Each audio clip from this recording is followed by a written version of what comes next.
RUU Sisdiknas ini adalah punya potensi positif terbesar terhadap kesejahteraan guru.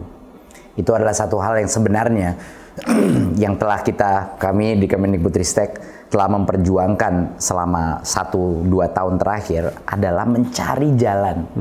Bagaimana caranya kita bisa meningkatkan kesejahteraan guru dan bagaimana caranya kita bisa tidak mengecewakan guru yang sudah bertahun-tahun ini, berpuluh-puluh tahun menunggu tunjangan mereka, tetapi masih mengantre dan tidak mendapatkannya. Jadi sebenarnya RUU Sisdiknas ini adalah kabar gembira bagi semua guru. Ini suatu hal yang saya rasa saya kepengen sekali berbicara langsung dengan para guru dan menjelaskan betapa besarnya potensi ini untuk meningkatkan kesejahteraan.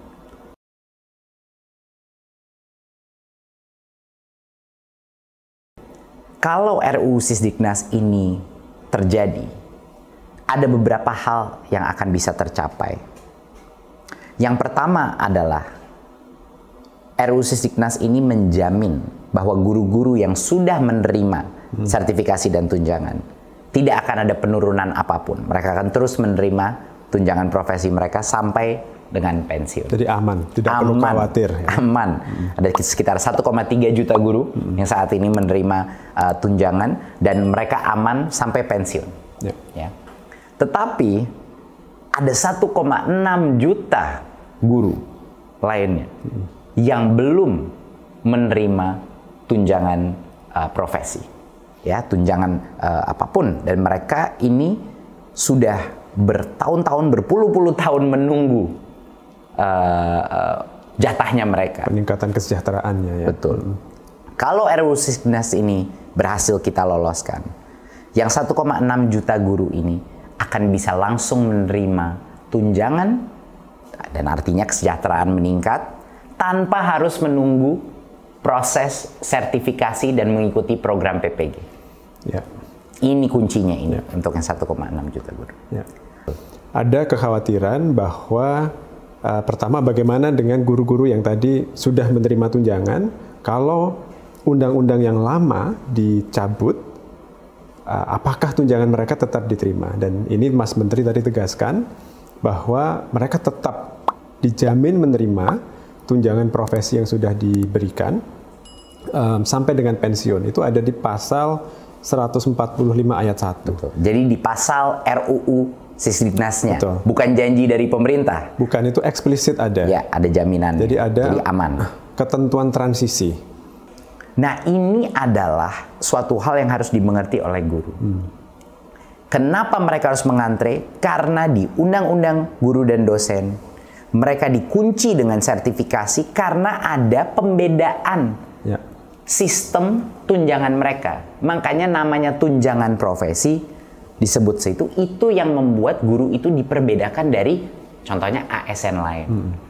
Sementara ASN yang lain itu tidak perlu menerima, tidak perlu melalui proses sertifikasi atau proses PPG untuk mendapatkan tunjangannya. Jadi kalau misalnya Mas Tino, guru-guru ini disetarakan kembali dengan undang-undang ASN, ini untuk guru-guru negeri ya, kalau mereka untuk P3K, guru PNS, kalau mereka disetarakan lagi dengan undang-undang ASN, mereka akan bisa menerima tunjangan langsung tanpa mengantre sertifikasi dan PPG. Jadi kenaikan tunjangan ya, betul, tanpa harus sertifikasi. Tanpa harus sertifikasi.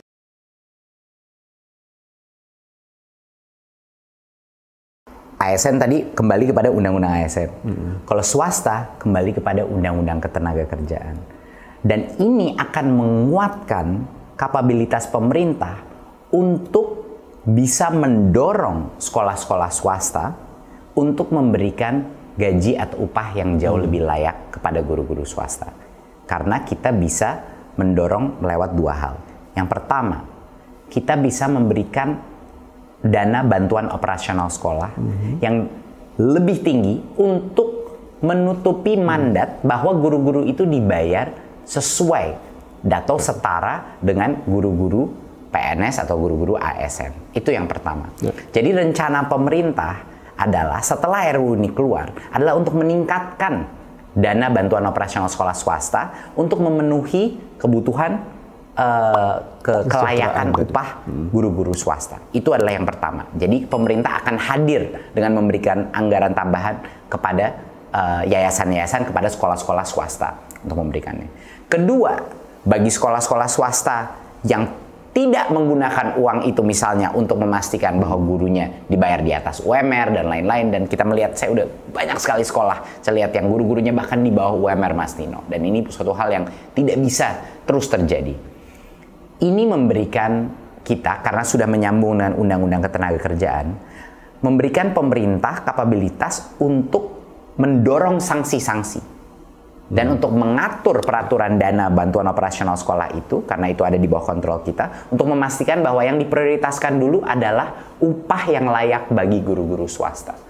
Jadi dua mekanisme itu adalah benefit ya daripada perubahan di RUU Sisdiknas ini. Jadi melalui peningkatan subsidi kita, BOS, bantuan operasional sekolah, yang itu di bawah kontrolnya Kemendikbudristek. Jadi kita bisa memandatkan, mengharuskan sekolah swasta untuk memprioritaskan penggunaan dana BOS ini bagi penghasilan gurunya, kesejahteraan gurunya. Dan kalau itu tidak terjadi, ada berbagai macam sanksi yang bisa kita lakukan, termasuk penahanan dana BOS tersebut. Kalau misalnya yayasan itu tidak membayar upah yang layak, gitu.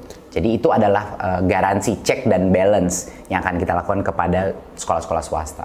Dan yang kedua tadi, justru karena ikut Undang-Undang Ketenagakerjaan yang aturan turunannya sudah sangat detail, sangat lengkap, melindungi hak-hak pekerja, justru karena itulah guru-guru di sekolah swasta ini bisa lebih punya kepastian hukum sebenarnya ya. Betul. Karena tidak dikecualikan lagi. Betul. Sekali lagi, kembali lagi. Masalahnya di guru swasta, kenapa banyak guru dibayar UMR dan lain-lain? Karena ini ada pengecualian guru di Undang-Undang Guru dan Dosen dengan adanya namanya disebut tunjangan profesi. Jadi baliknya ke situ lagi, Mas Nino. Ujung-ujungnya buat guru negeri, guru swasta, guru honorer, semuanya ini seperti yang Mas Nino bilang, tersandera dengan konsep tunjangan profesi guru. Padahal di Undang-Undang ASN dan di Undang-Undang Ketenagakerjaan itu bisa jauh lebih terlindungi dan bisa langsung mengalami peningkatan kesejahteraan. Itu sebenarnya. Kita ingin masyarakat dan terutama guru-guru untuk percaya dengan kita, dan dengan dan di tahun 2023 peraturan turunannya akan mencerminkan semua dan mencerminkan semua visi dan aspirasi tersebut. Dan saya yakin di tahun 2003 pada saat peraturan turunannya keluar dan RUU ini sudah digolkan, guru-guru akan tenang.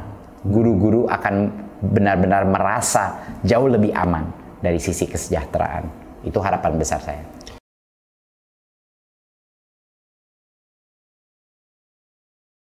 Harapan besar saya adalah guru-guru tidak terpancing dengan berbagai macam tuduhan yang tidak berbasis logika dan fakta dari apa yang kita inginkan. Ya, jadi sekarang kita untuk mereview ya, Mas Nino, kita sudah menjawab tadi kenapa tunjangan profesi dan jumlah tunjangan harus dikeluarkan. Karena itulah alasan guru-guru sekarang tidak bisa menerima tunjangan. Kita sudah menjawab yang sudah dapat tunjangan bagaimana? Apakah mereka akan dirugikan? Tidak. Di undang-undangnya dijamin mereka akan terus mendapatkan sampai mereka pensiun, ya kan? Ketiga, bagi guru-guru swasta, kita memastikan bahwa kita akan meningkatkan bantuan operasional sekolah pada mereka dan juga akan menggencarkan peraturan Undang-Undang Ketenagakerjaan untuk memastikan mereka tidak dibayar di bawah UMR, ya, mendapat tunjangan yang layak. Jadi sudah aman.